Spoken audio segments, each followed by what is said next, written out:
안녕하세요, 북스노 카페 여러분. 자, 오늘은 저번 시간에 이어가지고, 정유호랑 관련된 내용을 이제 해보겠습니다. 자, 정유호랑하고 병자호란 관련된 내용을 이제 볼 텐데요. 자, 이 정유호란은, 재작년인가요? 이 기출문제 나왔던 부분이죠. 그래서 정유호란이 나왔기 때문에 그게 짝지어가지고 그 병자호란도 같이 나올 수가 있겠죠. 자, 그럼 내용을 볼게요. 자, 후금이 새롭게 성장하는 국제질서 변동성에서 강해군이 왕위에 올랐다. 자, 후금의 공격을 받은 명이 조선의 파병을 요청했지만 전쟁 피해 극복을 노력하고 있던 강해군은 후금과 명 사이의 중립 외교를 펼쳤다. 요. 자, 그러나 서인이 주도한 인조 반정으로 강해군이 파괴되고 조선이 이제 뭐냐면 신명 배금 정책을 펴자 후금이 조선을 침략했다. 자, 이게 정묘호란인데 정묘호란 이전에 그 당시 강해군의 중립정책 관련된 내용 중에 그 뭐냐면 강원림 파견 관련된 내용이 있어요. 그래서 이제 여기 이제 그림을 좀 보면 양수 토항도라는 그림이 있거든요. 그래서 이제 강원님이 후금의 누르와치에게 항복하는 그 모습이 그린 그림인데 그게 이제 요 내용을 이제 좀 볼게요. 후금이 요동 지역을 공격하자 명은 조선의 원군을 요청했다. 자, 강해군은 명의 요청으로 군대를 파견했지만 강원님에게 상황에 따라 유연하게 대처하라고 지시했다. 자, 이로써 명에 대한 위의를 지키면서 후금에 자극하지 않는 전쟁을 피할 수 있었다. 그래서 이제 이 강원님에게 유연하게 대처하라 지시했고, 그래서 이 강호님은 그 당시 부차 전투에 싸우다가 상황이 불리하니까 이제 항복을 했던 거죠. 자, 그런 것도 좀 파악을 해주시고요. 자, 그 다음에 이 정묘호란 때 이제 조선이 강군과 의병을 대항하니까 조선이 강군과 의병을 대항하니까 후금은 조선의 형제 관계를 맺고 물러났다. 그래서 이제 이게 이제 좀 이따 이제 본 정묘약조와 관련된 내용이죠. 정묘약조.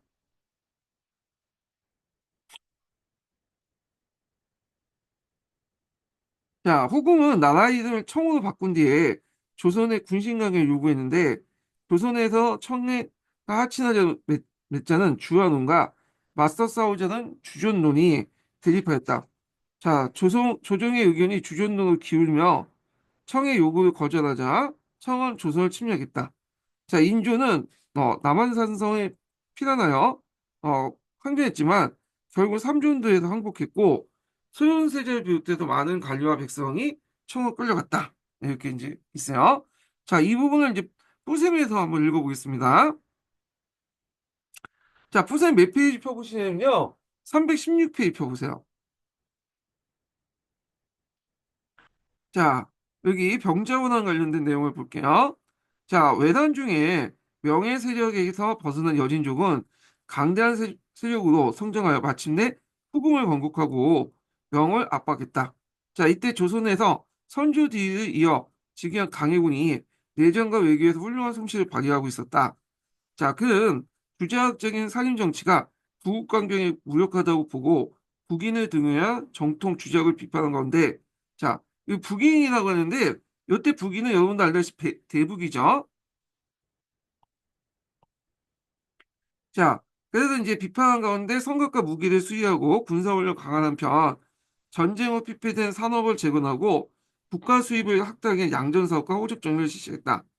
자, 또한 외교에 있어서도 왕조 교체의 대륙 정세를 간파하고 신중한 중립 외교를 견지했는데 한 예로 이제 후금을 치기 위해서 조선의 원병을 청했을 때 강해군은 강릉님에게 10,000명의 군사를 주어서 출병했지만 형세를 관망하여 항배를 정하도록 하였고 윌령을 내림으로써 그 명예 요청이 들어줌으로써 후금과 불필요한 충돌을 피하였다. 자, 그러나 이제 후금의 합병은 오래가지 못하였다. 자, 인조반정으로 강해군이 퇴위하고 국인 대신에 서인이 집권하면서 친명 배금, 친명 배금 외교 노선을 분명히 했다. 자, 그때 이제 그 강해군을 쫓아내고 인조반정 이때 그 명분이 중에 하나가 강해군의 중립 외교 정책이었잖아요.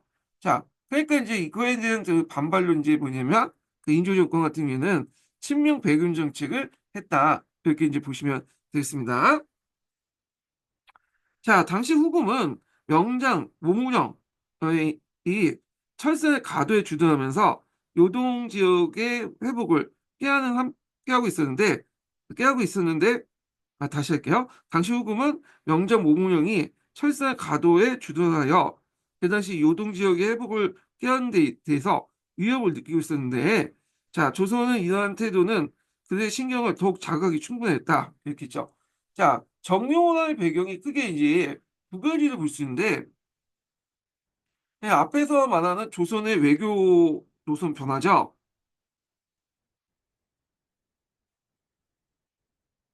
그래서 이제 서인 정권이 이제 집권하면서 종전의 중리 외교에서 그 당시 친명 배금 정책으로 이제 전환됐죠. 그래서 이런 것들 있고요.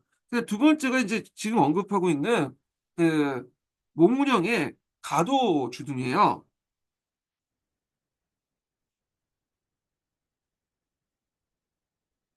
자, 이 모문의 가도전 주도는 인조 때부터 있었던 건 아니고 그 전에 강해군 때부터 있었어요. 그래서 이 모문이라는 사람이 이제 그 요동을 지켰던 명나라 장군이었는데 그 당시 이제 요동 지역이 청나라한테 넘어가니까 물러나지 않고 어디를 이제 급속했냐면 요동의 진강을 급속했어요. 그래서 진강을 급속하고 나서 한때 거기를 점령했거든요. 물론 이제 이거는 되게 무모했죠. 왜냐면 후속 지원 없이 단독으로 그냥 진강으로 이제 공격해갖고 이제 기습 공격을 해갖고 점령을 했기 때문에 그래서 이제 곧바로 이제 누르하치를 공격받고 진강에서 그 진강을 뺏기고 다시 이제 물러났는데 물러난 곳이 어디냐면 그 압록강 넘어서 조선이었죠. 그래서 압록강 연안에 이제 쭉 대포를 이제 설치해 놓고 막 대포를 쏘면서 어 그 요동을 수복하겠다 막 이렇게 큰 소리 빵빵 치고 하니까 그 당시 이제 그 중립 외교 정책을 이제 추구했던 강해군 입장일 때 상당히 뭐냐면 신경 쓸 수밖에 없겠죠. 잘못하면 그걸 빌미로 해서 후금군이 조선을 공격할 수 있는 거 아니에요. 그래갖고 이제 그 당시 모몰령을 잘 설득해갖고 철선 앞바다에 있는 이 가도단 섬에 그 당시 이제 모모형을 이제 이쪽으로 이제 옮기고 온갖 이제 식수라든지 음식물 같은 것들 이제 공부를 해줬거든요. 근데 이 모모형은 가도에 주둔하면서도 뭐 요동수복을 내걸고 이렇게 소리를 치고 있었던 거예요. 요동수복을 이제 내걸고 이제 활동을 하고 있었는데 물론 모모형은 이제 겉으로는 요동수복을 내걸었지만 실제로는 이제 뭐 요동을 수복할 만큼 군사력도 없었어요. 그래서 그다음에 후금이나 조선이나 명 사이에 중개무역을 통해서 이익을 이제 그 취하고 있었거든요. 근데 청나라 입장 볼 때는 후금 입장 볼 때는 이 모무영이 상당히 눈에 가시점 여길 수밖에 없겠죠. 그래서 이 모무영의 가도를 언젠가 한번 쳐야 되겠다 그런 생각을 가지고 있었던 거죠. 자, 그 다음에 세 번째가 이제 또 뭐냐면 이간의 난이죠. 이간의 난. 이간의 난은 뒤에 좀 설명할 텐데, 자, 인조 반정에 참가했던 이간이라는 사람이 2등 공식으로 책봉된 데 불만을 품고 반란을 일으켰어요. 결국엔 반란에 실패했긴 했는데, 그 이간의 장당들이 후보로 도망친 거야. 그래서 인조 즉위의 부당성을 호소하니까 이참에 침략의 기회를 노리고 있던 후금 태종이 인조 5년에 군대를 이끌고 조선을 공격한 거죠. 그래서 요거는 앞에 있는 건 배경일 수도 있는데, 이간의 나는 직접적인 어떤 계기라고 볼 수 있죠. 물론 이제 처음 한 번 손을 봐주려고 했어. 근데 이제 딱 그 계기가 생긴 게 이간의 나이였다. 이렇게 이제 보시면 될 것 같고요. 자, 그 다음에 이제 또 한 가지 더 추가하자면 멍을 치기 위해서 일단 후방에 안전이 필요했죠. 그 조선은 명나라와 친했잖아요. 그러니까 자기가 이제 청나라가 후금이 명을 공격하기에 대규모 병력을 그 산해관 쪽을 지켜는 동안 영원선이나 산해관을 지켜는 동안 후방에서 그 조선이 칠 수 있다라는 항상 그 위험이 있기 때문에 먼저 이제 후방을 안정시킨 차원에서 뭐냐면 조선을 공격했다 이렇게 이제 보시면 되겠습니다. 자, 그러면 계속 읽어볼게요. 자, 이때 마침 이간의 난이 이제 일어나 후금화역은 조선을 침략을 할 수 있는 구실을 만들어줬다. 자, 인조 변증이 끝나고 서인들 사이에 농공 행사를 둘러싼 분열이 일어날 때 이때 2등 공신이었던 이갈이 이에 불만을 품고 난을 일으켜 한때 서울을 점령했다가 곧 강군에 의해서 진압되었지만 그의 장장들이 이제 후금으로 도망가 인조 즉위의 부당성을 호소하였던 것이다. 자, 당시 조선과 명의 연결 경계하고 있던 그 후금은 이를 구실로 3만 명에 내어 조선을 공격하니 이를 정묘라이라 한다. 자, 후금군은 평산에 이르자 정부는 강화를 피하고 그 하의를 이제 청했으니, 자, 이에 이제 뭐냐면 후금에는 형제 매각을 맺고, 그다음에 조공이라고 했는데, 조공이라고 하는 것은 그 신하국이 상제국한테 뭐냐면 이렇게 주는 거잖아요.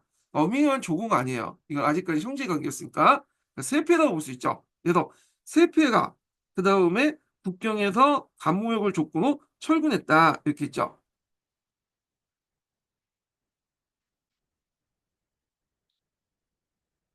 자, 그래서 이제 여기에서 이제 정묘호랑 관련된 내용들이 쭉 있는데요. 이 앞에서 이제 좀 약간 생략이 좀 요구에서 생략이 그 설명이 많이 생략됐지만, 그 당시 후금군이 한반도를 공격을 할 때, 그 당시 의주, 정주, 각상 등지를 거치면서 항해도 평상까지 이뤘어요. 근데 이제 되게 웃긴 게 뭐냐면, 이게 이제 진격하면서 계속 사신을 보내면서 화평하자고 막 그러는 거야.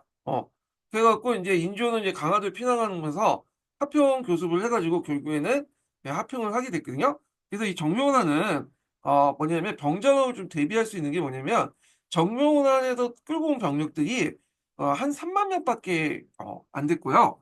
병자호란 같은 게 뭐 여러 가지 서 있지만 적어도 뭐 6만에서 10만 정도 되는, 그러니까 그 정명호란에보다는 두세 배 많은 병력을 끌고, 심지어는 홍탈지가 친정에서 들어왔잖아요. 근데 그 정명호란은 친정이 아니라 자기 부하장수 시켜갖고 이제 들어온 거에 된 거고, 그리고 정묘호나는 그 당시 이제 3만 명 끌고 왔지만 이 3만 명도 후금 입장을 때는 상당히 많은 병력이에요. 그래서 지금 명나라 싸우고 있는 가운데서 3만 명을 잠시 빌려다가 끌어다가 이제 왔기 때문에 그 당시에 이제 빨리 합병을 맺고 자기가 원하는 그것, 그러니까 조선하고 명나라 관계를 끊고 이제 돌아가려고 했던 거죠. 근데 의외로 이제 조선에서는 그게 안 되니까 결국에는 이제 뭐냐면 조선이 명나라 관계를 유지하면서도 후금과 또 관계를 또 유지한다. 이런 식으로 해갖고 합병을 맺었던 것이 그 뭐냐면 정묘약조였다. 이렇게 이제 보시면 되겠습니다. 자, 그래서 이때 이제 정묘약조의 내용이 예전에 한번 쓰라고 나왔거든요. 자, 정묘약조 내용을 이제 보면요. 여기 너무 간단히 되어 있는데 여기 좀 보면 첫 번째로는 형제 맥약을 맺는다. 이때 누가 형이고 누가 동생이냐? 묵음이 형이 되는 거죠. 그리고 조선이 동생이 되는 거죠. 그 다음에 두 번째로는 세패를 바친다. 그래서 목면 1만 5천 피를 세패에 바치고, 그 다음에 세 번째로는 중간 그 국경 도시에 중간 계시하고 그다음에 해전 계시를 연다. 예. 그러니까 이제 간무역을 실시한다는 거야. 간무역. 그 당시에 이제 그 후금은 명나라하고 싸우는 도중이기 때문에 명나라부터 여러 가지 예전에는 물자를 좀 받았잖아요. 생활 필수품 같은 것들. 근데 생활 필수품 못 받게 됐어요. 그래서 이거를 조선에서 충당하려고 했던 거고, 그 다음에 이제 명가 후금의 어떤 조선의 엄정 중립, 음, 중립을 요구했고, 그 다음에 서로 압록강을 넘어가지 않는다. 양국 군대가. 그 다음에 이제 조선은 후금과 강화에도 명과 적대하지 않는다. 그러니까 이 말은 뭐냐면 조선의 어떤 사대 외교, 명예의 사대 외교를 인정해 주겠다. 있는 거죠. 그래서 이게 이제 정묘약조의 주요 내용이에요. 그래서 이런 내용들 좀 기억을 해두시면 될 것 같고요. 자, 그 다음에 이제 병자로 넘어갈게요. 자, 병자보다는 정묘 그 뭐냐면 혼란이 일어나고 나서 그 9년 뒤에 일어났죠. 1636년에. 자, 그 내용 보겠습니다. 후금은 후에 태종은 국군을 청호 군치고 조선에 대해서 군신 관계를 강요하게 되었다. 자, 이 무리한 요구에 조선이 크게 반발하여 전국에 선전의 교수를 내리고 청에 대항을 하자 청나 태종은 직접 10만 명의 대군을 이끌고 조선을 침공하니 이들 병자호란이라 한다. 이렇게 있죠. 여기에서 문제는 10만 대군이라는 거는 정확하진 않아요. 그래서 정유현함보다는 좀 더 많을 거라고 예상을 하고 있죠. 2배 정도. 근데 정확하게 10만이냐 가지고는 이제 학자 간에 이제 의견이 좀 많아요. 자, 그래서 이제 이렇게 있고 그 외에도 청나라는 명정보다 앞서서 호안을 제거할 필요했어요. 이건 청뿐만 아니라 역대 이제 그 당시 정보 왕조들이 중국을 칠 때마다 우리나라 한 번씩 건드렸잖아요. 그 건드렸던 이유가 우리가 이제 그 중국을 칠 때 그 당시에 그 조선이 후방을 칠 수 있다. 우리나라가 칠 수 있다. 해갖고 고려나 조선을 한번 건드렸거든요. 그거는 이단에서 이제 보시면 될 것 같아요. 자, 그 당시에 이제 또 조정안에서는 대립이 일어났죠. 그래서 이제 그 당시 주전론, 주화론 이렇게 이제 대립을 있었는데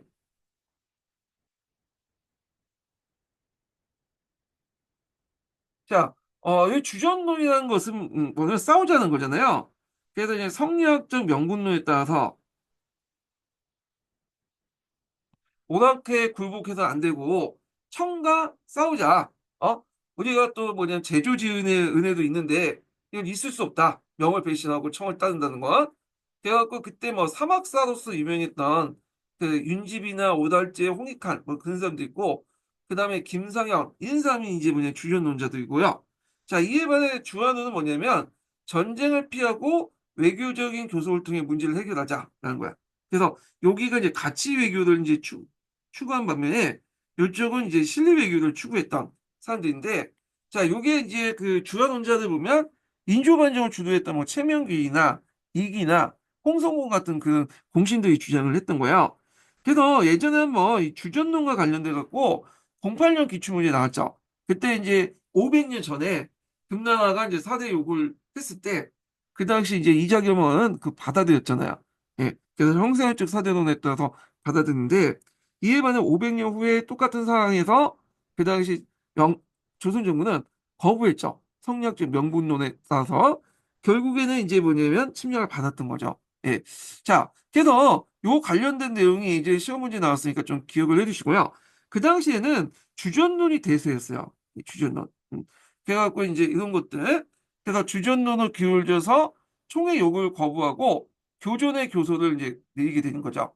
그래서 이제 청나라가 이제 이에 대한 이제 뭐냐면 그 대응으로 만주족, 몽골국, 한족으로 구성된 한 10만 정도의 병력이 그 조선을 쳐들어온 거야. 근데 이 조선을 쳐들어올 때 겨울 때 이제 쳐들어왔거든요. 이 겨울 때. 그래서 아주 급속하게 쳐들어왔어. 그 기병들이 이제 겨울 때 쳐들어오는 건 뭐냐면 강물이 얼으니까 압록강 쉽게 뭐냐면 건너갈 수 있잖아요. 그래서 도중에 산성들이 있었는데 산성들은 그냥 넘어갔어. 패스시키고 일일이 대응하지 않고 패스하고 왜냐면 기병을 통해서 쭉 밀고 내려온 거야. 서울로. 자, 그래서 5일 만에 그 당시 이제 한양이 점령당해요. 그래서 이제 이때 그걸 이제 들었던 이제 그 선조가 아니 인조가 그게 뭐냐면 갑자기 들어온다니까 당황하게 된 거죠. 그래서 왕족과 일부 관리는 강화도는 이제 피시고 인조는 이제 강화도 가려고 했는데 길이 막혀서 남한산성을 피신했어요. 이 남한산성은 선조가 그 앞에 이간의 난이 이제 일어날 때 그 공주 쪽으로 피난을 갔거든요. 예, 그래서 이제 그 돌아오는 길에 이게 보니까 똑같은 이제 난이 일어날 경우에 그 서울에서 가까운 곳으로 한번 가보는 게 낫겠다. 공주는 너무 멀잖아요. 그래서 그 당시에 임시 이제 산성을 만들고자 잠깐 이제 피난 산성을 만들고자 해서 만들어 놓은 게 남한산성이었는데 때마침 병자호란이 나니까 그쪽이 피난했던 거죠. 결국엔 45일간 항전했지만 강화도가 무너졌다는 소문이 듣고 또 남한산성 안에서 또 군인들이 주전부에 반대가 이제 해서 반란도 일으키니까 마침내 인조가 삼전도에 가서 굴욕적인 예를 이제 행하게 된 거죠. 예, 그 내용을 이제 보겠습니다. 자, 이에 이제 청태종은 직접 이제 10만 명 대군을 끄고 조선 침공하니 병장원이다. 이들 병장을 한다.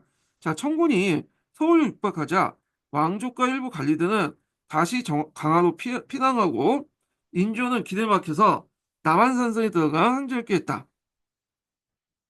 그러나 청군의 포위 공격을 받은 선중에는 식량을 떨어지고 또 지방의 원봉들도 도달하지 못했으므로 더욱이 강화가 함락되어 왕자, 비빈이 포로 잡혔다는 소식을 듣게 되었다. 했는데 지방의 원병을 도달하지 못하였으므로 하는데 지방의 원병들이 왔어요. 근한병이라고. 두세 번 왔는데 도중에서 이제 뭐냐면 되게 그 금나라 그 청라군에서 차단됐죠. 이거 이제 격파당했고 그래서 실제 도움이 못됐고요.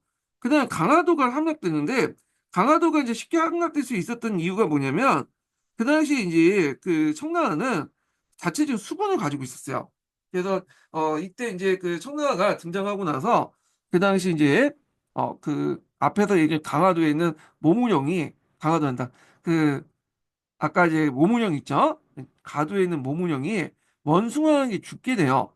그래갖고 이제 이때 그 원숭아의 그 모문영의 부활 장소였다.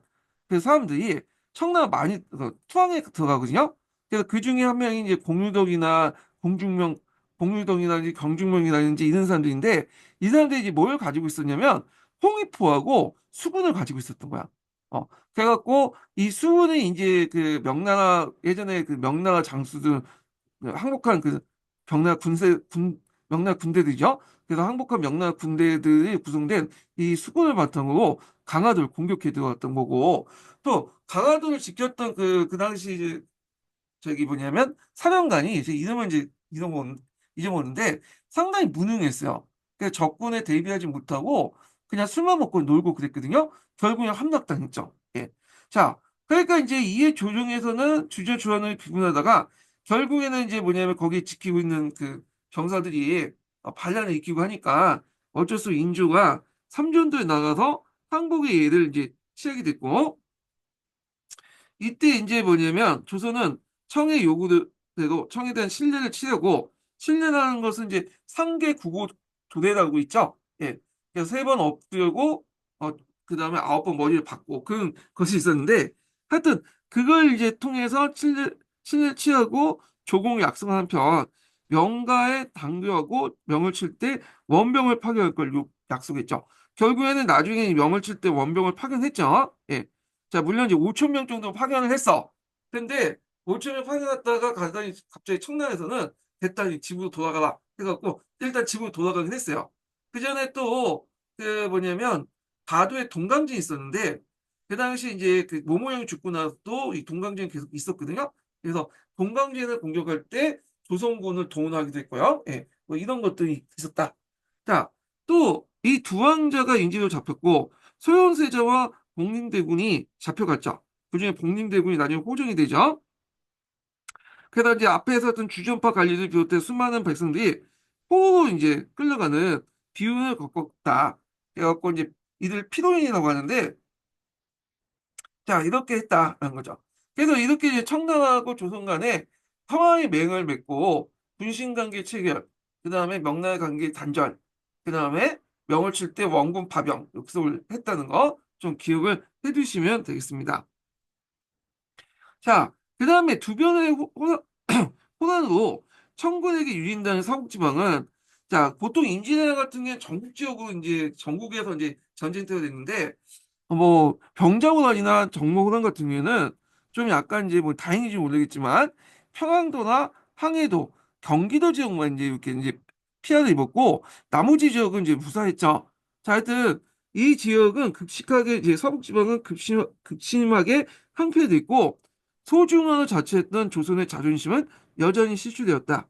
자, 이로 말미암아 청에 대한 적개심이 충정되었고 특히 이제 호종 때 국벌이 이제 국시로서 계획되기도 했다.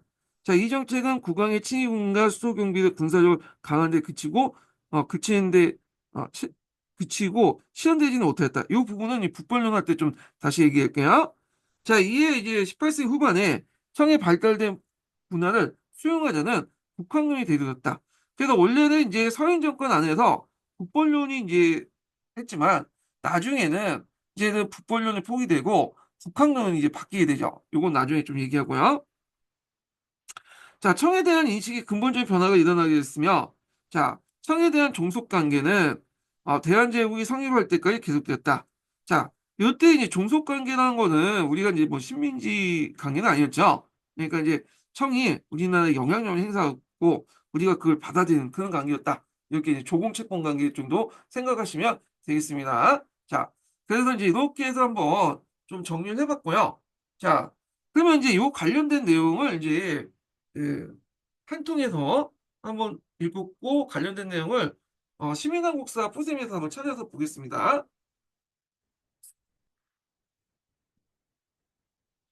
자, 시민한국사 몇 페이지 펴보시면요.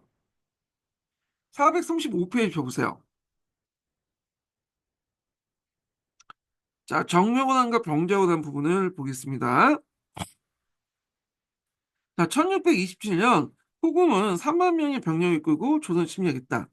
본국의 부족한 물자를 확보하고 앞에서 얘기한 것처럼 명나라에 하고 이때 이제 통상이 안 되다 보니까 물자가 많이 부족했죠. 두 번째로는 조선이 명나라 장수 모문영에 보냈던 지원을 끊는 것이 그 목적이었다. 자, 인조는 강화도로 피신한 후 후금과 형제 매를 맺고 해마다 물자를 보내기 약속했음으로써 후금군을 철군시켰다. 그러나 이제 조선과 번의 우호적인 관계를 지속한 조선과 후금의 평화는 오래될 수 없었다. 뭐 정리호단에서 상당히 간단하게 기술돼 있죠. 자, 그 다음에 넘어가서 이제 병자호란 쪽으로 넘어갈게요. 1636년 3월에 후금의 사신은 후금의 이 한이라고 하는데 이걸 또 칸이라고 이제 하죠. 똑같은 말이에요. 그래서 보통 이제 한하고 칸하고 발음이 거의 비슷해요. 예. 우리가 징기스칸이라고 하는데 그 막상 이제 그 몽골 사람들이 이제 그 발음을 들어보면 징기스칸, 이제 한이라고 이렇게 들리거든요. 예. 그래서 칸하고 한하는 동일하다 이렇게 보시면 될 것 같아요. 자, 하여튼 후금의 홍탈치를 황제로 추대하는 내용의 문서를 가져왔다. 자, 명의 엄연히 이제 존재하는 상에서, 야, 이게 후금의 사실은 이제 용골대를 의미하죠. 용골대. 그 용골대가 이제 뭐냐면, 후금의 사신이 와가지고, 그때 엄밀히 후금의 사신이 아니라 청나라죠, 청나라. 그래가지고, 이제, 몽골 왕자 한 몇 명을 데리고 와서, 이제, 문서를 가지고 왔어요. 자, 그래서 명의 엄연히 존재하는 가운데 조선은 후금의 요구를 받아들일 수 없었고, 문서 접수를 거부했죠. 그럼에도 조선은 양국 관계 유지를 하고자 조선 양국의 관계를 유지하고자 했지만 조선의 바람과 없이 홍태진은 전쟁을 일으켰다. 자, 근데 이제 요즘에 여기 도중에 많이 빠져 있는 건데 이때 이제 그 뭐냐면 후금이 이제 뭐냐면 그 황제 조선을 이제 후금을 가지고 온 황제 조선을 거부하니까 거부하고 나서 그 당시 이제 조선 안에서는 그 주전론이 우세하게 되고요. 그래서 주전론의 그 바탕으로 해서 이제 전국에 조소를 내죠. 이제 싸우자고. 예. 그러니까 이 소식을 들은 이제 홍타지가 전쟁을 일으킨 거예요. 그래서 요거는 좀 약간 좀 그래. 조선이 양국의 관계를 유지하려고 했는데 조선의 반응과 관계없이 홍타지가 전쟁을 일으켰다라고 하는데 우리 측에서도 좀 문제가 있었던 거죠. 예. 요거는 좀 약간 이제 앞뒤가 안 맞는데 사실관계가 안 맞는다고 볼 수가 있어요. 그분요. 그래가지고 그 당시 그 있고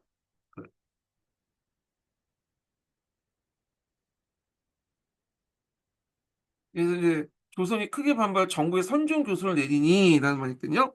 요건 잠깐 한통하고 좀 비교를 해볼 수 있는데 잠깐 보겠습니다. 한통에서 이렇게 돼 있죠. 아, 그 당시 그 군신 관계를 강하게 이뤘고 이 무리한 요구에 조선이 크게 반발하여 전국에 선종 교수를 내리니 선종 교수를 내리는 것은 전쟁하겠다는 거잖아요. 근데 여기는 뭐 여기에서는 뭐 양국의 관계를 유지하고자 해서 조선과 바람과 관계없이 전쟁할 의도는 없었는데 홍타지가 갑자기 전쟁을 일으켰다는 식으로 이제 기술했는데 사실관계에서 좀 약간 틀린 것 같아요. 이거는요. 예. 자, 그러면 이제 내용을 이제 보겠습니다. 병자호란 직전 조선은 정론한 때 마찬가지로 산성을 중심으로 지구전을 펼쳤으며 유사시에 강화도를 천도할 것을 계획했다. 그렇지만 청은 산성을 무시하고 국번을 환영에 진격했다. 자, 인조는 강화도를 피난하려고 했으나 신속한 청군의 진격에 길이 막혀 남한산성으로 들어갔고 인조 정권은 각 지역의 강군의 하락을 기대했지만 강원도 근황병이 건단산 전투에 패배했고 나머지 전력은 정부에 공유하지 못한 채 고립되었다. 자, 홍타이치가 남한산을 포위한 동시에 1637년 2월에 강화도를 공격해 점령에 성공하자 인조 정권은 항복 여부를 둘러싸고 격렬한 논쟁 끝에 결국 항복을 하게 되었다. 이렇게 이제 보시면 되겠습니다. 자, 병자호란에서 조선의 패배의 원인은 이갈의 난으로 인해서 서북 지방의 방어력 약화. 자, 이갈이 이제 어떤 사이냐면 앞에 이제 2등 공식으로 이제 책봉을 났잖아요. 인조반정에. 근데 이갈이 이제 2등 공식을 책봉하고 나서 그 당시 이갈이 이제 그 대한 이제 모함이 좀 있었는지 뭐 여러 가지 이유로 이갈이 충청도 아니 평안도 병마사인가 부병마사인가 그쪽은 이제 사령관 임명을 하게 됐어요. 그래서 이제 이 사람이 부병마사긴 하겠지만 실질 병력을 다 이끌고 있었거든요. 그래서 이제 이갈이 있었는데 당연히 불만이 있었겠죠. 근데 또 안에서 조정 안에서 이갈의 아들이 오반 사건을 일으켰다. 그러니까 이제 이거에서 잡아서 가자 해갖고 이제 금부도사를 파견해 간 거야. 그러니까 이갈 입장을 때 아들을 내줄 수 없죠. 아들을 내주는 동시에 어 아들을 내주면 동시에 이제 자기도 이제 뭐냐면 또 영모 사건에 엮여가지고 또 학대돼서 자기도 잡혀갈 거라고 생각하니까 이참에 그냥 한번 반란일으키자 갖고 일어난 거야. 그러니까 어떤 뭐 계획적으로 일어난 건 아니고 상당히 우발적이었던 거죠. 그래서 간신히 이간의 난을 진압하고 나서 조선 정부에서는 어떤 생각을 하냐면 이 이간의 난을 그 예전에 이제 후금을 이제 방비하려고 저쪽 평안도 지역에 주력군을 배치했더니 얘네들이 반란을 일으켰던 거죠. 그래서 얘네들은 이제 반란을 막고자 좀 약한 부대도 이제 교체시켜 놓고 훈련도 안 시켰어. 그러다 보니까 요 서북 지역의 방어력이 상당히 약화된 거야. 그래서 그 당시 이런 조치는 인조 정권을 이제 뭐냐면 안전을 보장할 수 있었지만 그 나중에 그 당시 청나라가 쳐들어올 때 제대로 대비를 못했던 그런 요인이 됐던 거죠. 예. 그 다음에 대응 전략의 미숙. 그러니까 이제 산성 위주의 어떤 전략. 그러니까 청나라군이 산성을 이제 패스시키고 곧바로 올지는 잘 몰랐던 거죠. 그래서 있고 그래서 이제 청군의 신속한 공격들 때문이었다. 그 결과 조선은 명가의 관계를 끊고 그다음에 청나라의 정기적인 공물을 보내야 할 뿐 아니라 군사 지원까지 강요받았다. 그래서 명군이 주도했던 가도 및 금주를 공격할 때 청의 도움을 도울 수밖에 없었고 그 당시 청의 군량을 조달하기 위해서 남부 지역까지 쌀을 동원해야 했다. 그래서 이제 그 당시 명나라는 가도에 그 당시 모문영이 죽고 나서 요 가도에 이제 군대 계속 주둔하고 있었어요. 동강진인가 있었거든요. 이 공격할 때 조선군이 공격을 했고 금주라는 곳은 어디냐면 그 영원선이라는 게 있어요. 원수왕이 지킨 영원선 바로 앞에 금주 지역이 있어요. 요소 지역에. 그걸 이제 공격할 때도 청에 도울 수밖에 없었다. 이렇게 했는데 가도는 실질적으로 도움을 줬어요. 그래갖고 조선군이 가갖고 이제 같이 청나라군과 함께 가도를 공격을 했던 건데 금주 같은 경우에는 이제 청나라 홍탈지가 병력 요청을 했거든요. 그래서 병력을 이제 보내긴 싫은데 어쩔 수 없이 보냈어. 5천 명 정도 이렇게 보내가지고 했는데 압록강 넘어가지고 압록강 넘자 청나라에서 그냥 돌아가라 해갖고 돌아간 사건이 있어요. 자, 그래서 뭐 이렇게 해서 이제 가도는 이제 금주 공격할 때 잠깐 동원했다가 거기는 이제 뭐냐면 실제는 아니, 동원했는데 실제는 이제 뭐냐면 압록강 건너가서 돌아왔다. 뭐 그 정도 이렇게 됐고요.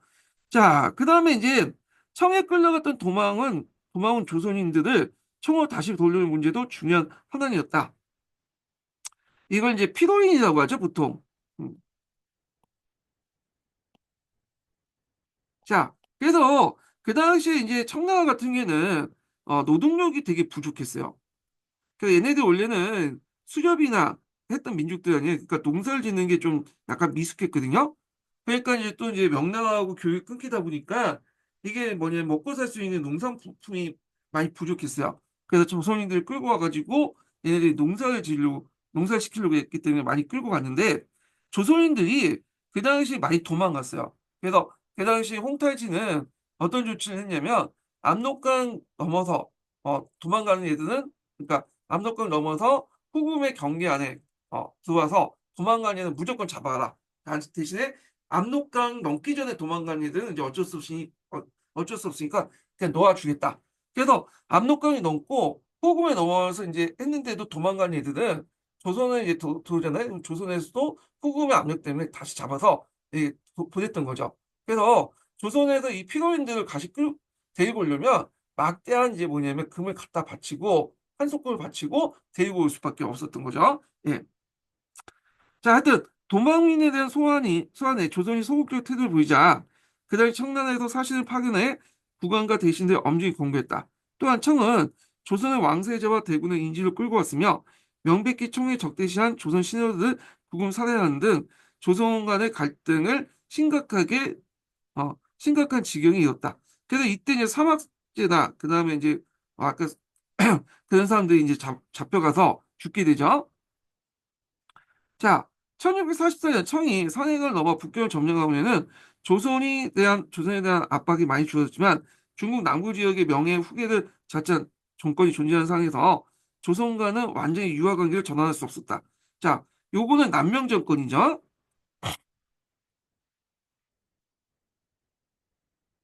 그래서 이제 청은 조선의 재무장을 엄격히 금지하고 청나라 사신들이 조선에 올 때마다 이를 하긴 했다.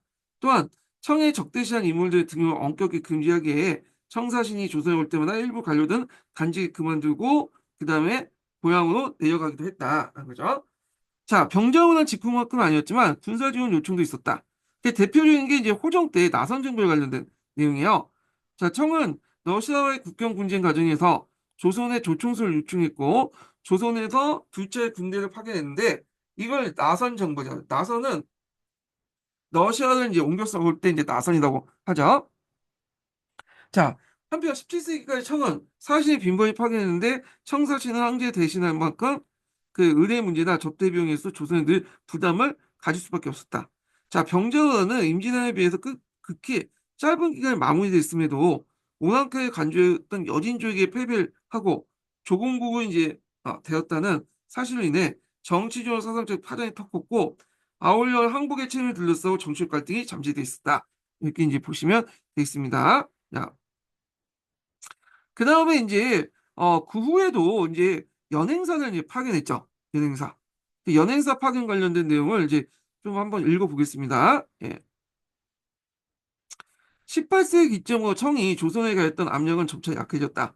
청사신이 맞이하는 과정에서 일정 기간 갈등이 있었지만 대체로 명사신이 실행했던 전례를 준수했다.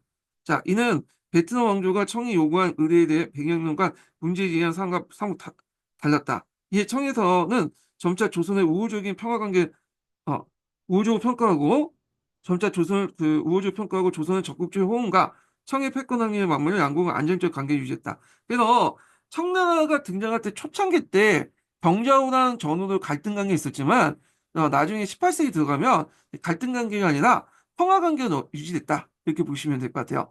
그래서 이런 것들이 이제 조선이 또 병자호란 동안 200년 동안 아무 탈 없이 이제 대외적인 평화 관계를 유지했거든요. 그건 이제 청나라하고 이제 조선의 관계가 이제 원활했고 청나라가 주변의 북방 민족들을 잘 통제했기 때문에 그래요. 그래서 앞에 명나라가 주변의 북방 민족들 유목민족을 잘 통제했기 때문에 200년 동안 평화 관계를 가졌던 거고 청나라가 그 명나라 역할을 하면서 또 조선은 200년 동안 평화를 이제 유지할 수 있었던 거죠. 예. 자, 그래서 이제 이런 것들을 보시면 될 것 같고 자, 우선 조선에게 정치적 매우 큰 부담이 됐던 거는 청사신의 파견이 급격히 줄어들었다. 자, 청사신이 황제의 권한을 대행했기 때문에 아, 부담이 되었던 청사신의 파견이 급격히 줄어들었다. 청사신은 황제의 권한을 대행했기에 조선공화국은 황제에 대해 무릎을 꿇거나 머리를 조아리는 309개 도례라는 그 예식을 그 행할 수밖에 없었고 이는 조선 국왕의 권위는 손상되는 일이었다. 자, 사신파견은 병자호란 직후 연 2회에서 18세기 이후에 연 1회 미만으로 급격히 감소됐고 아울러 이 조선이 청에게 해마다 그 어, 내했던 세패도 점차 줄어들어 18세기 후반에 이르면 병자호란 직후에 비해서 4분의 1 수준으로 감소됐다. 또한 북경에서 조선 사신단의 이동을 제했던 문금제도가 완화되면서 활발한 교류를 통해 청의 문물이 점차 조선에 유입되었다. 자, 이러한 이제 흐름 속에 청황제를 오랑캐 주인 또는 청나라 주인 등을 멸시했던 보였던 경도 사라지게 되었다. 이렇게 있는데요.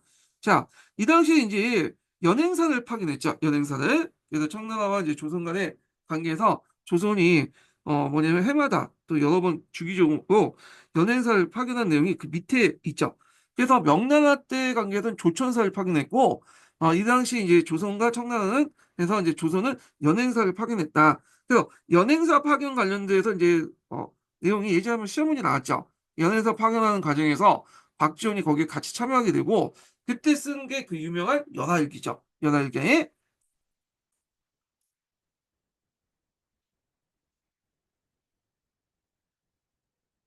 자, 그 다음에 조선과 청의 관계는 정조의 즉위 이후 그다음 극히 우호적으로 접어들었다. 특히 1780년 관령제 70세가 기념하는 행사가 개최되었다. 권룡제는 황제의 위상을 높이기 위해 황제가 주관하는 각종 의례와 연회의 조선을 포함한 외국 사신을 참여시키기 시작했는데 그 정점에는 1780년 연하에 개최된 자신의 칠순 생일 기념식도 있었다. 이렇게 있고요. 자, 그래서 이제 1780년 정조는 대천 관계 안전을 목적으로 전례가 없는 사신 파견을 단행했고 기존의 청의 경사에 대해서 경사라는 것은 국경이죠, 국경. 어, 경사가 아니라 그 자문했어요. 청의 경사, 그러니까 축하할 일이란 뜻이죠. 자, 축하할 일에 대해서 조서를 받은 이후 축가사절단을 확인했으나 정조는 150년간 유지했던 정통을 깨고 조서를 받기 이전에 독자적으로 사신을 보냄으로써 권룡제로부터 긍정적인 반응을 이끌었다. 자, 이들 통해 조총 관계가 안정적으로 이제 운영됐으며 세조책봉을 원활하게 수월하게 받을 수 있었다. 이러한 조치는 하나의 관료 자유와 19세기에 지속되었다. 자, 이렇듯 병자호란 직후에 상당 기간 유지됐던 청에 대한 적대감은 18세기 들어오면서 점차 약화되기 시작했다. 반면 중국의 지식을 수용하는 욕구가 증대됐고 1763년, 65년 홍대영이 연행은 연행이라는 것은 북경 사절단을 따라갔다는 거예요. 청지식인과의 획기적인 교류에 장을 마련했다. 자, 이후 이제 홍대영을 포함한 사신 수행원이었던 박지원, 박재가 등이 이른바 북학파들이 이제 중심으로 청에 대한 객관적인 평가와 문인 교류, 수입 등이 활발히 이루어졌다. 그래서 이때 이제 뭐냐면 이 사람들이 이제 여기 청나라 왔다 갔다 하면서 청나라의 많은 문물을 뭐냐면 수용했고요. 그리고 앞에서 말한 것처럼 그 당시 이제 권룡제 이제 그 취입세 행사 있었잖아요. 연화에서 이제 개최됐는데 요때 이제 따라갔던 거죠. 그래서 이제 그 유명한 박지원의 연화일기가 요때 막 쓰여진 거죠. 연화일기가. 자, 그래서 이제 이렇게 계속 읽어보겠습니다. 자, 여기에는 북학파 관련된 내용이 있는데 한번 읽어볼게요. 자, 북한파는 청이 강대국이라는 현실을 인정하고 조선의 발전을 위해서 청의 기술과 제도를 수입해야 한다는 주장한 일군의 학자를 가리킨다. 그래서 홍대영, 박지원 등을 중심한 네트워크가 형성됐고 당시 조선에서는 청을 오랑캐로 비하하는 관념이 주를 일으키에 북한파의 주장은 정계와 학계에 많은 논란을 일으켰다. 자, 그 다음에 19세기 전후에서 정식 간원인 정사, 부사, 서장간의 삼사신도 문인교도 적극적으로 참여하기 시작했고 19세기 중반에는 개별 문인과의 교류를 넘어서 청 문인 집단과 연속적으로 교류했고 그 결과 청 지식인과의 광범위한 인적 교류망이 형성되었다. 이렇게 있는데 그 대표적인 게 이제 세안도의 그림에서 볼 수 있어요. 세안도는 이제 뭐냐면 김정희가 그 제주도 유배 갔었잖아요. 그러면서 그렸던 그림이 세안도인데 그 세안도의 그림은 요 정도인데 실제로 이제 펴보면 두루마기 형식이 돼갖고 요게 쭉 뭐가 있냐면 격려 댓글이 달려 있어요. 근데 그 격려 댓글 중에 상당수가 청나라 그 지식인들이 써준 거야. 그러니까 이제 그 당시 이제 청나라에 갔던 연행사들이 세안도 가져와서 보여주고 청나라 지식인들이 거기다 이제 격려 댓글도 써주고 그랬거든요. 자, 이런 걸 볼 때 그 당시 청나라 지식인들과 조선의 어떤 지식인들이 서로 간에 교류가 상당히 활발했다. 이렇게 이제 보시면 되겠죠. 자, 그래서 연행사는 조선과 청이 교류를 하는데 핵심 역할을 했다. 그러니까 연행을 통해서 조선과 청의 지식인들이 교류했다는 것은 청에 대한 적대적 감정이 주요했던 시대가 변했음을 의미한다. 학문을 매개로 했던 이들 교류는 개항 이후까지 지속되었다. 이렇게 보시면 되겠습니다. 그래서 보통 이제 그 청나라하고 우리나라의 관계를 이제 설명할 때 상징적인 그림이 뭐냐면 삼정도 구역 그림이 있거든요. 그걸 보고 마치 청나라가 우리나라에게 막대한 이제 뭐냐면 간섭을 한 것처럼 생각하지만 실제 청나라가 우리나라에 간섭한 거는 17세기 때 병자호란 그 전후밖에 없어요. 그 18세기 넘어가면 거의 간섭 안 해요. 오히려 명나라보다 간섭 안 하거든요. 청나라 입장 볼 때는 지금 그 우리나라가 중요시 주요 포인트가 아니라 그 중국 본토를 지배하는 게 주 관심이었어요. 그러니까 청나라는 입장 볼 때 중국 본토를 원활하게 통치하기 위해서는 우리나라하고 원활한 관계를 또 유지할 필요 있잖아요. 그리고 청나라 본토의 어떤 통제 때문에 거기에 그 신경 쓰기 때문에 우리나라에서 상대적으로 간섭이 덜했어. 명나라보다 훨씬 간섭이 덜했고 명나라가 요구했던 그 세파보다 훨씬 적게 세패를 요구했거든요. 그래서 그냥 이거는 이제 우리가 삼전도 구령만 딱 부각해서 보는 게 아니라 18세기 후에 청나라의 어떤 그런 조선의 관계를 볼 때는 삼전도 구역만큼 이렇게 구역지지 않았다. 이렇게 인식하시면 될 것 같고 청나라의 내부 사정 때문에 우리나라에 별로 간섭 안 했다. 이렇게 이제 파악을 해주시면 되겠습니다. 자, 그러면 이제 요거 했고 후세미에서 한번 또 보겠습니다. 후세미 59페이지 펴볼게요.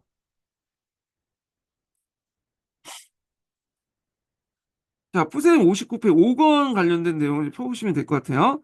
잠깐, 이게 5권인가? 네. 59페이지 내용을 보겠습니다.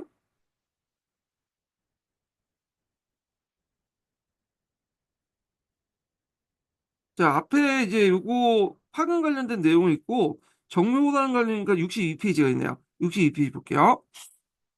자, 요거 하기 전에 첫 번째 인증번호 알려드리겠습니다.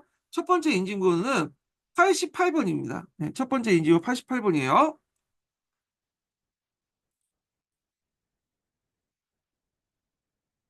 자, 정묘단의 발발과 조선 정부의 대응. 자, 후금에서는 조선이 인주반정의 기하로 식민 전체에 돌아갔다는 소식이 전해지자 조선 정부군이 등장했다. 특히 조선이 당시 평안도 철선 앞바다에 가도에 주둔하고 있는 모명 군대를 돕는다는 소식에 후금은 더욱 자극되었다. 당시 명나라의 모문영은 요양이 함락될 때 의주를 탈출하여 가도에 들어가 주둔하면서 상동성 등주 명군과 연락하면서 후금의 배후를 괴롭혔다. 그래도 누르하치는 쉽게 정벌전을 나서지 않았다. 그러나 1626년 누르하치가 사망되자 홍탄지가 즉위하면서 후금 분위기가 주전으로 급격했다. 자, 이때 주전론이라는 것은 조선을 치자는 거예요. 조선과 관련된 거예요. 명이 아니라 명하고 이제 이미 싸웠고 했고 그래갖고 이제 그 당시 그 누르하치 같은 경우에는 특징이 뭐냐면 얘는 한족에 대해서 상당히 반함족 강족을 하고 있어. 근데 조선에 대해서는 상당히 되게 좋아해. 친조선이었거든요. 근데 이에 반해서 홍타지 같은 경우에는 한족들 적극적으로 수용해요. 그런데 조선에 대해서는 강경적 세를 이제 뭐냐면 유지했어요. 그러니까 자기 아버지하고 좀 다르죠. 그래서 이제 홍타이지는 중국 본토 진입 때 이 모무령 군대가 조선군과 합세해서 청의 배후를 칠 것을 우려했던 거야. 그러니까 앞에서 얘기했지만 이 당시 그 청나라는 명나라를 공격을 하고 있었잖아요. 그런데 이제 명나라 본격적으로 공격할 때 청나라에 많은 병력들이 이렇게 가는데 청나라 같은 만주족은 그렇게 많지가 않아요. 그 수가. 근데 그러다 보면 명나라 몰빵하다 보면 어떻게 했어요? 후방이 뚫리겠죠. 그래서 잘못하면 조선군하고 그 당시 모문영 군대가 합쳐갖고 자기를 치겠다라고 생각을 하게 된 거죠. 그래서 사전에 후환을 없애기 위해서 인조 5년에 3만 명의 군대를 파견해서 조선을 공략하겠는데 이게 정묘라는 불리는 후금의 침략이었다. 자, 후금의 공격에 조선의 정부는 평양도 방어선 쉽게 무너져 안주성이 함락되었고 당시 이간의 난으로 하삼도 군사의 지원을 하지 않아 평양도에서 지방 병력밖에 없었기 때문이다. 자, 이에 조선 정부는 조선군의 패배 소식에 국왕의 그 강화도 피신을 결정했다. 한편 후금은 안주에서 조선군을 물리쳤지만 동원병력 3만 명이 지나지 않고 조선 내주에 깊이 들어갈 수 없었다. 왜냐하면 이제 깊이 들어가면 후방에서 계속 이제 산성을 그대로 패스하는 것들이 많기 때문에 도중에 이제 산성에서 군대를 파견해서 후방의 보급력을 끊을 수 있겠죠. 자, 또 무문영 군대를 패배시킴으로써 후금의 소식에 성과를 거두었다고 판단했다. 자, 무문영 군대가 이제 그 일부 이제 육지에 나와서 싸우긴 했는데 이게 소수 병력에 불과했고, 그 다음에 국가는 이제 패전했기 때문에 그냥 이제 이 정도 됐다 하면서 도망가게 됐다. 이렇게 보시면 되겠죠. 자, 그리하여 조선의 강화 요청을 받아들이면서 군대를 철수하되 양국의 형제임을 명시했고, 조선은 후금과 명예 관계에서 엄정한 중립을 요구받았다. 자, 그 다음에 이제 병자훈련 관련된 내용을 보겠습니다. 자, 조선은 후금과의 형제의 관계를 맺었음에도 불구하고 기존의 측면 정책을 버리지 않았다. 나가서 후금의 재침을 우려해 군사력 배역에 힘을 기울이는데 한편 후금은 만주를 항복한 뒤 장악한 뒤에 항복한 명나라 장수와 강직 그대도 인정하면서 적극적으로 해결했는데 이때 이제 명나라 장수들이 많이 들어왔어. 대표적인 게 이제 경중명이라든지 그다음에 공유동이라든지 이런 사람들이죠. 이 사람들은 수군하고 홍해포를 가지고 있었죠. 이 홍해포는 되게 무서운 포죠. 그래갖고 이제 누르하치가 이 포에 맞아갖고 죽었다는 설도 있잖아요. 자, 그래서 이제 이렇게 해서 있고 특히 상가이 등은 요동 삼수의 무리 이끌어진 명나라 장수의 투항은 그 후금에 큰 도움이 되었다. 자, 후금 군대는 이들의 수군 부대를 통해서 서양식 대포와 그러니까 후군 부대는 이들의 수군 부대를 통해서 서양식 대포인 홍위포를 확보했다. 해전에 취약한 자신의 약점을 크게 보완하였다. 이처럼 명나라 장수가 후금에 투항하자 명예조정은 북방 해안에 대한 통제력을 상실하게 되었다. 자, 홍위포를 무장한 후군군은 1632년에 대등한을 이제 공격하여 이제 성공했고, 이어서 1644년에 에는 원나라의 쿠비나의 정토인 차르 몽골을 복속시켰다. 그리고 후금은 조선의 형제의 매각을 군신의 매각으로 격상시키고 요구하면서 세패를 크게 늘렸다. 자, 이에 조선 정부 안에서 주전론이 힘을 얻어 후금의 사실을 접견하지 않고 후금과의 관계가 악화되었다. 후금의 홍타이지는 자기 민족의 호칭을 만주라고 확정하고요. 만주라는 얘기는 좀 얘기했어요. 이 만주는 앞에 있는 그 말가린이 그 여진이 이런 거와 달리 중국 사람들이 불렸던 명칭이 아니라 만주인들이 수 만주라고 불렸던 거야. 네. 그래서 두 가지 설이 있는데 뭐 이만주에서 따왔던 설도 있고 그 당시 이제 그 여진족이 문주부사를 많이 믿고 있었거든요. 그래서 그런 명칭에서 나왔다는 설도 있고 두 가지 설이 있어요. 자, 그래서 이제 1636년에 국부를 대금에서 대초로 개칭했다. 자, 이때 이제 그 청태종은 조선 왕조 정순 정부에게 왕자 주전론의 주체자 인지를 보낼 걸 요구했고, 그러나 이제 조선족 이들을 묵살하자 청태종은 명나라 정권에 앞서 후한을 없애고자 인조 14년에 그 12월 1월에 만명 한인 홍성병 13만 명. 이 부대의 규모에 대해서는 아직도 정확하게 몰라요. 기록이 정확히 남아있는 게 없어요. 그래서 이제 대라고 이제 그렇게 한다는 거지. 6만 명설도 있고 10만 명설도 있고 13만 명설도 있고 여러 가지 설이 있다. 이렇게 보시면 되겠습니다. 자, 하여튼 이를 병자호란을 부른다. 명나라 때가 이때 명나라가 이자설이 난 장영철이 난 등으로 국군에 기울여 원명하지 못한 가운데 조선은 스스로 힘을 위해서 청나라 군대를 상대해야 했다. 조선은 당시 병력이 부족하여 각 고을에 병력을 두고 고을을 방해하는 의주, 안주, 평양, 항주, 평상 등 방어진 강화를 역전을 뒀고 이에 청군은 이 방향을 미리 탐지하고 성공의 기병대나 요해천의 산성을 무시하고 한양을 직진했다. 당시 청군은 후속 부대가 속속 파견되고 있어 조선군의 배후 공격 우려 필요가 없었기 때문이다. 자, 이하여 이제 압록강을 건너지 다섯 만에 그 성봉부대가 큰 저항 없이 닷새마다 이제 그 선봉부대가 큰 저항 없이 14일만 한성구에 도착했다. 조선 정부는 1902년 전격전에 놀라운 가운데 그 남한산 전격전이라는 건 뭐냐면 이렇게 진지를 쳐놓고 전선을 형성하고 이제 싸우는 게 아니라 전선을 아예 무시하고 적의 중심 지역을 그냥 막 강타하는 거죠. 기동을 바탕으로. 그래서 그 2차 세계대전 때 이제 독일군이 이제 폴란드를 칠때 했던 방식이 이 전격전이 아니에요. 번개를 치는 것처럼 공격하는 방식을 취했다. 이렇게 보시면 되겠습니다. 자, 그래서 조선 정부는 1902년 전격전에 놀라운 가운데 남한산서 12,000명의 군사를 두고 방어하는 데 치중했다. 그러나 당시 산성 안에 보관해 있던 군량은 16,000석이 지나지 않아 거의 한 달을 버틸 수 있을 정도였다. 반면에 청군은 조선군의 장기 농사를 예측하고 군사다리와 하포를 비롯해서 공성기구 및 군량을 이제 충분히 준비하였다. 자, 그리하여 산성을 방어하고 있던 조선군은 고린무군의 어떤 형세에 취하게 되었고 지방에서 병력이 남한산성을 방향 보여줬으나 모두 성밖에 적군에 의해서 청군에 의해서 격퇴되었다. 자, 이제 성안의 분위기도 주전론에서 강화도로 기울였으며 강화도 함락 소식이 또 들려왔다. 이때 많은 사람들이 순절했는데 특히 분열자의 순절이 속출됐다. 자, 심지어 군인들이 주전을 반대 반란을 일으키기도 했다. 인조는 출성하여 1637년 1월 30일 삼전도에서 청남 항제에 나가 항복의 예를 치렀다. 그는 청태종에게 세 번의 무릎을 꿇어 세 번 전하는 그 세 번의 무릎을 꿇어 그 세 번 전하고 전할 때마다 머리가 세 번 땅에 짚는 총 9번의 마리를 찍는 거야. 세 번 전할 때마다 세 번 찍으니까 한 번 할 때마다 세 번. 그래서 한 번 할 때마다 세 번. 그래서 세 번 전하고 나서 9번 머리를 조르는 상계 구구도대를 이제 행했고 이 이른바 성하의 매약, 즉 전축하약을 맺게 되었다.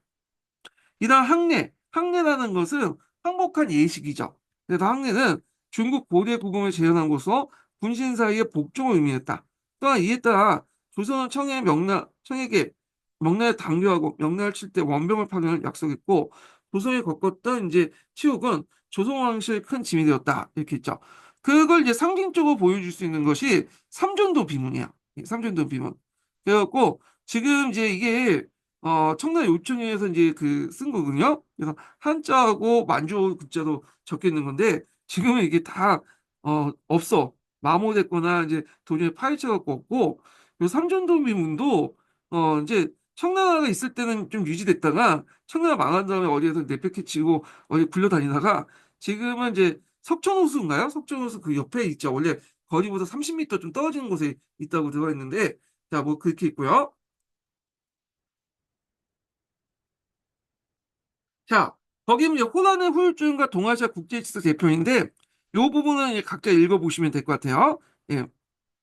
그리고 이제 그 밑에 이제 내용만 이제 좀 읽어볼게요. 아, 잠깐만. 이거는 각자 읽어보시면 되겠네. 자, 그리고 이제 몇 페이지 펴보시면요. 조선후기 때 이제 그 통치기구 변화 부분을 볼게요. 비변사하고 오운영 관련된 내용인데 요거 읽고 나서 그 다음에 현종으로 이제 건너뛰겠습니다. 아까 인종까지 읽었죠? 인종까지. 그래서 몇 페이지 펴보시자면 319페이지 한 통 내용을 볼게요.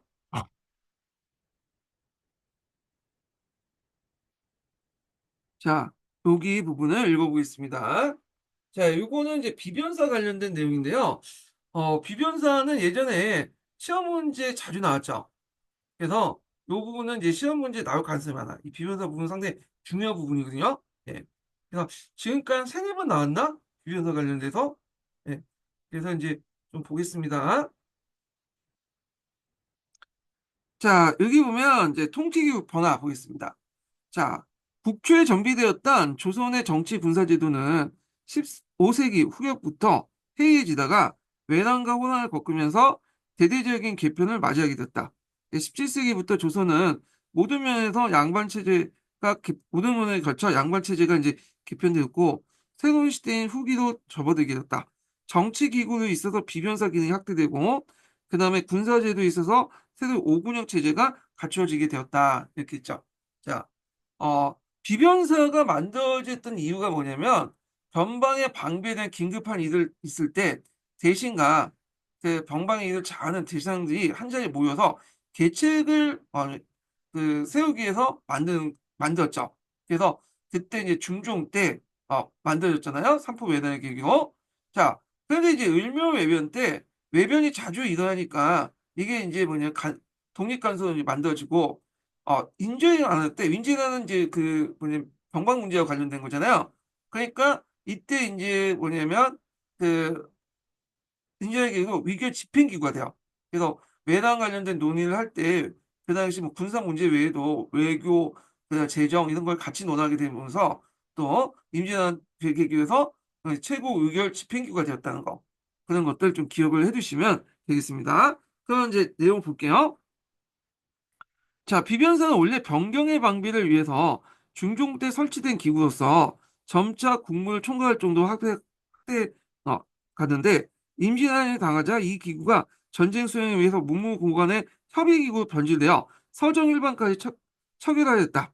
따라서 종래 최고 정무기관이었던 의정부는 사실상 그 기능이 상실하게 되었고 외란이 끝난 뒤에 전쟁을 입은 피해 수습하는 과정에서 그리고 잇따라 닥치는 혼란에 의해서 비변사는 권력기구로서 그 위치를 점차 강화했다. 이렇게 했죠. 그래서 조선후기 때 이렇게 이제 비변사 강화 이유가 양난이라고 볼 수 있어요. 아까 임진왜란이나 병장한 때 여러 가지 이제 뭐냐면 전쟁을 중심으로 한 이런 이제 여러 가지 외교, 내정 등등을 논하면서 비변사가 권한이 강화됐고요.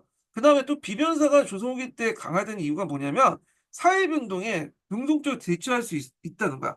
왜냐면 종전의 의정부 6조 체제에서는 이게 이제 여러 가지 절차나 과정이나 이런 규정도 있기 때문에 이 사회의 신속한 문제들을 빨리빨리 처리할 수 없어요. 없죠. 근데 비변사는 건국대는 외의 기구죠. 그렇기 때문에 나름대로 이제 의사결정을 빨리 할 수 있기 때문에 이렇게 할 수 있죠. 또 문무 대신들이 같이 모여서 의사들 결정을 빨리 처리할 수 있기 때문에 이 비변사가 또 부각되는 이유도 있었다. 이런 것들을 좀 같이 기억을 해두시면 될 것 같고요. 비변사는 나중에 세도 정치기 때 권력이 막강했죠. 지방의 인사권까지 장악하고 그리고 비변사 당상들을 누가 장악하냐면 세도 정치가들이 장악하잖아요. 그래서 이제 결국에는 권력이 너무 커지니까 이 왕권을 약화시키려 나가니까 권력이 커져서 양권을 약화시켜 나가니까 대원군 때 폐지가 되죠. 자, 그래서 19세기 중엽 대원군 정권이 들어설 때까지 이러한 형성이 계속되었고요. 그래서 문무고관의 혈체인 그 비변사의 권력 기구화는 상대적 왕권을 약화시킨 초래를 했다. 이런 내용을 좀 기억을 해두시면 되겠습니다. 자, 그럼 비변사 관련된 내용을, 자세한 내용을 좀그 푸세미에서 한번 찾아서 이제 볼게요. 이게 너무 간략하게 돼 있어갖고, 푸세미에서 관련된 내용을 좀 보겠습니다. 푸셈 35페이지 내용 볼게요.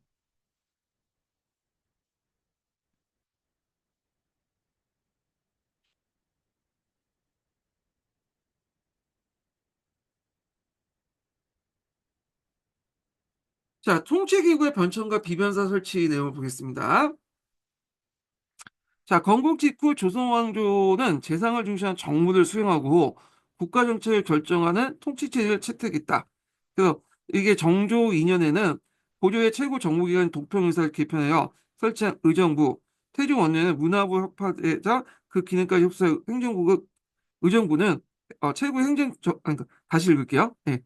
정조 2년에 고려의 국정 최고 기구였던 도평의사사를 개편하여 설치한 의정부는 태종 원년 문화부가 혁파되자 그 기능을 흡수함으로써 그 행정부 최고 기관이 되었다. 그리고 그 아래 육조를 두어 국가행정을 집행하게 되었다. 또한 사병제도를 혁파하고 재평san 상군을 통솔한 군정기관으로서 상군부가 설치되고 군정과 국정을 서로 분리시켰다. 자, 한편 태종중 때는 왕권을 강화해 국왕 중심의 체제를 정비하는 과정에서 육조 집계를 실시하여 하였다. 이는 왕권이 확립되고 사회적 안정이 이뤘던 세종 때에 이뤄서 의정부 서사를 실시하고 왕권과 신권을 조화를 도모했다. 자, 그리고 이후 개유정난을 통해서 왕이 오른 세조는 강력한 왕권 확립하면서 육조 집계를 다시 채택했고 이후 중종 11년에 의정부 서사제가 복구할 때까지 큰 변동이 없었다. 또한 세조는 상군을 재편성한 오의를 총괄하는 기관으로 오의 도총부를 뒀고 그 오의 도총부 위에 오의를 뒀죠. 군사 문제를 병조한 합의하여 처리하게 됐다. 자, 이런 구조는 비변사 설치되면서 변화가 시작됐다. 자, 조선 전개 병방의 군사적 상황을 대처를 위한 고위 군사 전문가를 지변사 재상이라고 했는데 지변사 재상이라는 건 뭐냐면 병방의 문제에 대해서 잘 알고 있는 그 재상이라는 의미야. 예. 자, 그럼 사안이 발생할 때 이들을 소집하여 대신과 병조판사가 어존회의 대책을 논했다. 그러니까 지변사 재상하고 그날 대신하고 병조판사가 어존회의에서 대책을 논의한 관례가 있었는데 이런 관례를 바탕으로 해갖고 삼포회란 때 만들어진 것이 뭐냐면 그 비변사였다 보시면 돼요. 자, 그런데 중종 5년에 삼포배당, 이 일어나자 대신들의 방어청을 설치했는데 이듬해 4월, 어, 중종이 이를 폐지하고 그 업무를 경주의 무비사로 흡수되었다. 이후 이제 중종 12년에 조정에서는 축성사, 비변사를 개칭하고 그다음 삼정서를 도제조, 그다음 순찰사를 제조, 그다음에 동상을 난강을 개칭한 구성을 편제했고 이때 비변사는 당면한 문제를 처리한 임시기구였다. 그래서 여기 보면 이제 삼포 외단 계기로 해가지고 그 당시 이제 방어청을 설치하고 이 기능이 또 무비사했다가 나중에 또 이름이 바뀌어서 그 비변사가 되었다. 네, 이렇게 보시면 되겠습니다. 그러니까 삼포 외단 계기 비변사가 만들어졌다 보시면 돼요. 그 전시는 이제 비변사가 다 이렇게 흡수돼 갖고 나타난 거니까요. 자, 그래서 여기에서 볼 수 있듯이 비변사는 법정 외의 기구야. 건국대령 밖에 있는 기구야. 그렇기 때문에 임시기구이기 때문에 뭘 예년 제조제를 운영했다. 제조제는 겸직제라고 했죠. 제조라는 것은 명칭은 고려 후기 때부터 등장해요. 그 앞에서는 이제 주로 도감로 같은 그나 사 같은 이제 임시관청들이 만들어질 때 보통 사, 판사 이런 걸 줬죠. 사, 판사 위에 또 제조라는 걸 줬어요. 그래서 조선시대 때는 제조가 제일 높은 겸직 간직이었다. 이렇게 기억을 해두시면 되겠습니다. 자, 중종 그 6월에 북방의 군사적 위협이 지속되는 상황에서 전라도 해안지방에 왜구가 자주 침입하자 비면사를 장기간 종속하고 확장할 필요가 생겼다. 그래서 종전에 이제 어전에서 했던 그 지변사 재상들을 비변사 제조로 흡수하고요. 대신이 비변사 제조를 겸용하게 됐다. 자, 이에 따라 이제 비변사가 군사 어, 문제에 한해서는 의정부의 버금가는 위상을 확보하게 되는데 이후 비변사는 병조를 제치고 병방에 관계된 사항을 독점적으로 논의한 기구 성격을 굳혀갔다. 그래서 이 을묘이변을 계기해서 비변사 기능이 확장되고 거의 이제 군사적 업무에 한해서는 의정부와 병조와 함께 이제 뭐냐면 주 기관이 되었다 이렇게 보시면 돼요.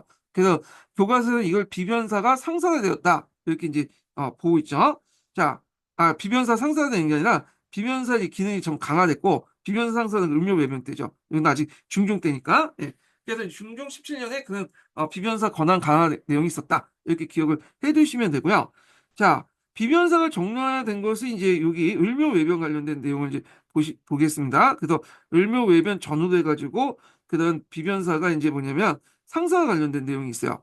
자, 명종 9년에 6월에 비변사회의가 전례화된 이후부터 비변사는 뭐냐면 병방의 사무 처리뿐만 아니라 의정기관 성격을 띠게 되고 이후 이듬해 명종 10년에 을묘외변 거꾸로 비변사 상석이고 변화되었다. 이렇게 보시면 되겠습니다. 자, 그 밑에는 임시대장과 비변사 역할 강화 같은 것들이 있는데 좀 볼게요. 자, 임진왜란 계기로 비변사가 국가의 주요 정책 결정을 주로 담당하게 되면서 전현직 대신과 육조 당사자들이 비변사에 모여서 국가의 주요 정책과 육조 업무를 협의했다. 그죠? 예. 그래서 단순히 군사적인 업무뿐만 아니라 이제 임진왜란은 이제 병방과 관련된 문제니까 거기에서 이제 전쟁 관련된 논의하면서 뭐 정치나 어떤 이제 재정이라든지 외교라든지 같이 논의하게 되죠. 그러면서 이제 국정 최고기관이었다. 이렇게 보시면 되겠습니다. 자, 그래서 이때 이제 비변사의 성격이 그 임시 군사 대책 기구부터 대신과 당상관들이 정책 결정 기구 변모하게 됐고요. 예. 그래서 이제 요걸 이제 이때부터는 도당이라고 부르죠. 도당. 예. 도당은 그 당시 이제 최고 행정기구를 도당이라고 했어요. 자, 전쟁 중에 효율적인 통치기구 검증받게 된 비변사는 전쟁 끝난 뒤에 여전히 최고의 정책기구로 종속하였다. 또한 왕권의 입장에서는 비변사가 기왕의 통치기구와 정치구조에 추가된 통제장치 기능을 추가된 통제 장치 기능을 함으로써 왕권의 안정을 도모할 수 있었다. 반면에 신료 입장에서 비변사 당선은 권력 핵심에 접근하는 경로가 되었다. 그래서 의정부 6조 외에도 비변사 기능학이 하나 더 추가되면서 왕의 권한을 강화시키려고 했다. 그런데 이건 그 당시 얘기고 이게 이제 비변사 권한이 점점 더 커지거든요. 그러면서 왕권을 위협하게 되는 것. 특히 세조 정치기 때는 완전히 요 비변사 당상에 장악하면서 왕권이 완전히 찍소를 못하게 됐던 거죠. 그러다 보니까 이제 대원군 때 비변사가 폐지되었다. 이렇게 이제 보시면 되겠습니다. 자, 그 다음에 이제 그 밑에 있는 내용 각자 읽어보시고, 자, 그 다음에 이제 인조반정 이후에도 그 당시 비변사의 이제 구성원들이 반정공신 및 그 계열의 문신 위주 청년 개편됨에 따라서 당시 비변사의 정치 권력 중심이 있었으면 확인할 수 있었다. 이렇게 보시면 되겠습니다. 그리고 이 비변사의 기능이 여기 좀 빠진 게 있는데, 북부셈에서 아까쯤에 이제 그 내용이 더 들어가 있어요. 그래서 조선후기 때 여러 가지 사회적 경제적 변화를 그냥 신속하게 처리할 수 있기 때문에 이 비변사 조직이 강화됐다 그 내용이 있거든요. 근데 여기는 요 내용이 좀 빠진 것 같아. 예, 신편 한국 저희 신편 그 후세민 관련된 내용에서는 그 빠졌고 국보셈에서는 이게 좀 나와 있어요. 자, 그럼 비변사 조직과 운영을 보겠습니다. 자, 비변사 조직과 운영 관련된 내용이 예전에 기출문에 나왔죠. 자, 요거 좀 설명하면 비변사는 그게 도제주가 제일 위에 있죠. 도제조. 그러니까 도제조는 이제 주로 현직 재상들, 그다음에 예전에 전직 재상들로 구성돼 있어요. 예. 그래갖고 이제 있고, 그다음에 이제 그 밑에 있는 게 뭐냐면, 예견 당상이 있고, 그다음에 유사 당상 있죠. 자, 예견 당상이라는 건 뭐냐면 이제 주로 그 방영직들, 그러니까 그 실무직과 상관없이 그 자리에 어떤 그 위치 때문에 들어가는 그 당영직들이 그 예견 당상에 속하 있거든요. 그래서 이제 오조 판사, 그 이조, 호조, 예조, 이제 공조 판사를 제한 오조 판사와 그 다음에 강화 유수, 그 다음에 대제학, 국문대제학 이런 사람들이 이제 뭐냐면 예견 당상이에요. 그래서 특정 간직과 관련돼서 자동으로 임명된 거야. 예. 그래서 이렇게 있는데 이걸 간직을 떠나면 권한도 자동으로 상실돼요. 이 사람이 이제 거기 뭐 이조 판사에 있다가 그 비변사에 참여했지만 나중에 이조 그 판사를 이제 떠나면 그이 사람은 이제 더 이상 비변사에 참여하지 않게 되는 거죠. 그래서 간직 때문에 이제 참여하는 그런 게 예견단상이 나오는 거고, 자, 유사단상이란 뭐냐면 실무적 능력 때문에 이제 그 참여한 거거든요. 그래서 이제 유사당상을 이제 좀 보면, 야, 이 유사당상은 그 당시 이제 그 실무적 능력 때문에 이제 참여한 건데, 주로 이 비변사의 주요 사항이 국방, 외교, 재정 등등의 밝은 인물들 착주하고, 이 사람들이 이제 뭐냐면 국감당상을 이제 겸해요. 그래갖고 유사당상 크게 국감당상 있고, 이때 뭐가 있냐면, 어, 어, 아, 말려면 내가 다시 할게요. 예. 그 유사당상이 있는데, 유사당상은 이제 있고, 그 아래 국감당상 있어. 예. 예.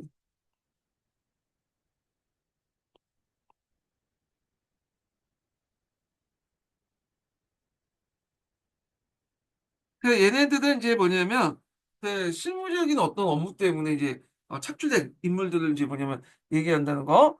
그래갖고 총 이제 네명으로 구성돼 있어요.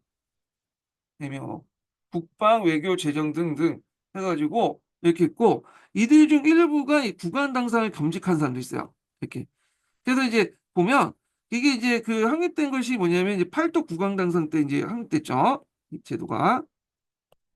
유상 당상은 일종의 부장급이고 요건 개원들인데 학교에 가보시면 부장하고 개원이 같이 겸하는 경우도 있잖아요.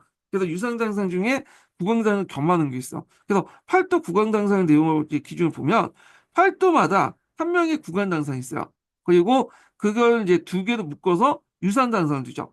그래서 이제 이렇게 팔도에 그 마다 한 명이 있고 그 한 명을 이제 여덟 명 있으면 요도 여덟 명 중에 이렇게 이제 두 지역씩 묶어가지고 또 한 명의 유상당상을 둬요. 예, 이런 식으로 이제 구성됐다. 그래서 보고할 때는 구간당상이 유상당상에 보고하고 유상당상이 도제주에게 보고하는 그런 형태가 이제 진행됐다. 이렇게 보시면 되겠습니다.